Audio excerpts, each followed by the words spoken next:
สวัสดีน้องๆทุกคนเนาะวันนี้จะมารีวิวถุงมันมีถุงเกี่ยวแล้วก็ถุงซิปล็อกเนาะ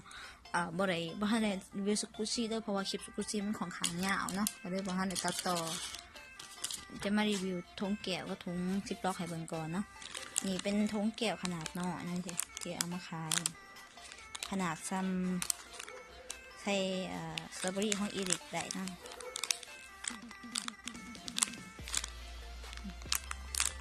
ตัวนี้เนาะก็เจอขนาดพูดเท่าไรแหละตัวแบบนี้3 ถุง1,100เนาะนี่3 ถุง1,000 กีบแบบนี้แล้วก็อีกแบบหนึ่งเนาะใหญ่ขึ้นมาหน่อยนึงมันจะเป็นขนาดประมาณ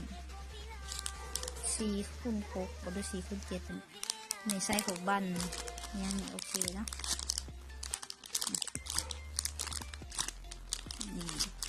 ใส่แบบคนได้เนาะต้องเกี่ยวว่าจะหาแบบใหญ่กว่านี้แหละจะก็เอาขนาดนี้มาขายก่อนสัมประมาณนี้แล้วก็ถุงซิปล็อกอีกแบบหนึ่ง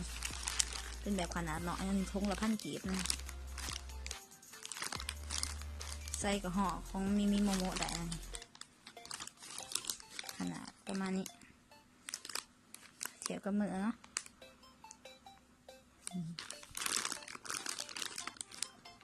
แล้วก็อีกแบบหนึ่งนั่น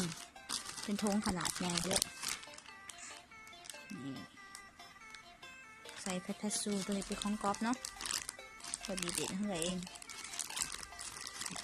ตัวนี้แตะไปเลยแต่ยังมีกลิ่นหอมอยู่